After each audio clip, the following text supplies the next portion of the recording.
So now you've had those crime stats from the police minister and, of course, backed by, or accompanied rather, by Police Commissioner Kehla Sithole there, of course, for that period, 1 January to 31 March. Let's speak to some of that content we've had over the last hour or so. I'm joined by Lisa Vetten, who's a University of Johannesburg researcher on gender-based violence. She's joining us now via Zoom. Lisa, good afternoon, and thank you very much for being with us. I know you've been waiting for quite some time to that. A number of stats we would like to unpack with you, and with you because of the kind of role you play in tracking and researching sexual offences cases. I want to start right there.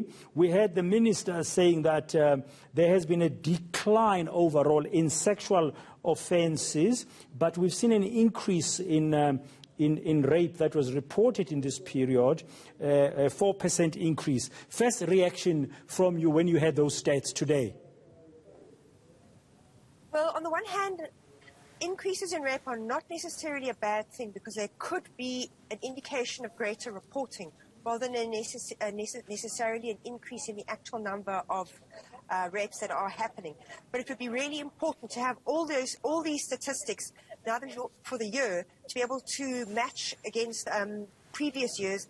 It's always really important in trying to understand increases and decreases in crime, what the trends are. So what is happening over a period of time? So one thing that really did concern me in what he said was the increase in Lusiki. Yeah. We have not been paying attention to Lusiki. Yeah, he said that the Eastern Cape's Lusiki police station recorded the highest incidence of rape, and you're very concerned about that. Yes, because I think if you look at the police keep a list of the 30 stations in the country that report the highest number of rapes. They've been doing so for the last decade. There are 3 stations we should be very concerned about in South Africa. They are Diepsloot, Delft and Lusiki. Their figures there for rape have increased by over 35% over the last decade. In Lusiki by more than 40%. So those are 3 stations that have shown consistent increases year on year, and there clearly needs to be some urgent investigation into what are the conditions that are driving rape there and what needs to be done as a matter of priority in order to address them. Yeah, he also mentioned Inanda Station, which he said it's sadly been the #1 position for some years. I mean, 9,518 people being raped between January and March is still a very high number of people, even if overall the sexual offences crimes have declined during this period. It is very high. It remains very concerning. And I think the question we also have to start asking is not just about what are the numbers, but what is the quality of the policing that we are receiving. And I think that still leaves so much to be desired. Yeah, and when you talk about quality in this particular case of sexual offences, the minister touched on the backlog in terms of DNA that everybody's been worried about. What's your view on what he had to say today? On the one hand, it's good to see that they are responding and trying to take control of the situation. But it's pointing to a much broader problem in the police, which is the police's own criminality. I mean, he mentioned the corruption that's going on in relation to the crime kits in the forensic laboratories, which obviously goes well beyond rape. We've also got to look at some of the other information that came out this week about the police failing to act and take serious action against those of their members who've been accused of killing and seriously assaulting general members of the public. That is deeply concerning because it raises questions about what they are potentially doing, which is not looked at in this report, about complaints about how badly their members deal with domestic violence. And I think we've also got to look at it in relation to the sale of guns to that the police are engaging in, the illegal sale of firearms, and the collapse of the firearms registry. The firearms registry has been an important part of addressing intimate femicide. So when we, in that it's having to make individuals go through that process of obtaining guns has made it that much harder to kill women with guns. We can see it in the statistics. Yeah. So the collapse of the firearm registry is of concern as well.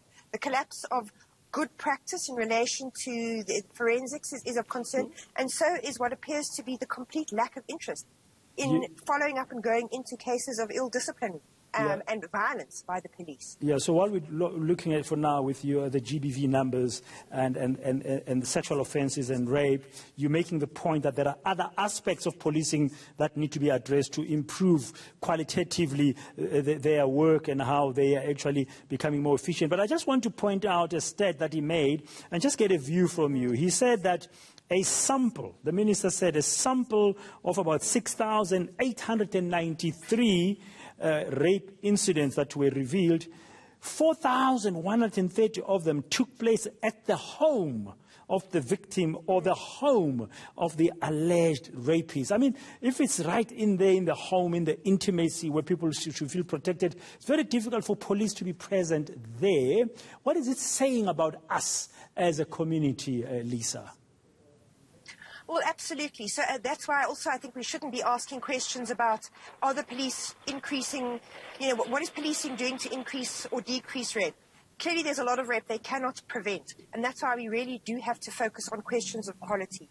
I think what those kinds of statistics are telling us is a great deal about the social context in which rape occurs and how much attention we need to pay to changing norms around sexuality, how we understand consent, all these questions of sexual ethics. That's clearly where we need to focus a great deal of attention. Yes. Now, back to Dan? the police very quickly before I let you go. I know you've been waiting for quite some time, Lisa. Really appreciate it. Was there a particular thought you wanted to share now when I cut in? Or yes. Do you want to alert me to time? Oh, no. It was to go back to this question of quality.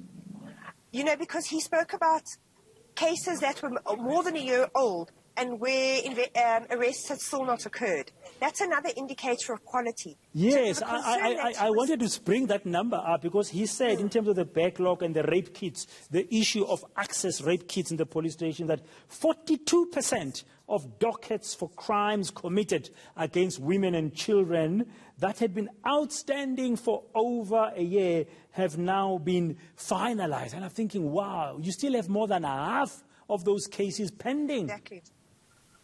Exactly, and that's another question that we need to be looking at in relation to quality. That's deeply concerning, and I think from some of the research that I've done with others, looking at the quality of police investigations, an area that we need to be focusing on is rape committed by strangers, because those are typically the rapes that the police don't investigate because they require so much more effort. So I think, as a country, we should be focusing. It's important to know what the extent of rape is in the country, but we need to start focusing on these indicators of quality. What arrests are being made? How long is it being taken to make an arrest? How many cases are going to court? How many cases are being put down for trial? And how many cases are actually resulting in a conviction? Yeah, because knowing those statistics will, I think, give us a better grasp of what's going on. Yeah, in terms of measures, the minister said, to be fair to him, that they're doing all they can. They are focused on GBV. It's a priority. He said they are going to be hiring more forensic analysts to work through the backlog in the labs, and there's also a commitment to tighten the contract management system and ensure that contracts are renewed on time, and also to resolve some bottlenecks. It looks like they are making some effort towards addressing this particular issue of backlogs. Yes, and that is going to be really very key. One of the concerning problems if your DNA systems are not functioning properly is that it means that we could be missing serial rapists in South Africa. Because typically when the lab is working well, every DNA sample that comes in will be automatically matched, run through the database, see if it matches with any other DNA sample. And that's predominantly the way in which the police identify serial rapists.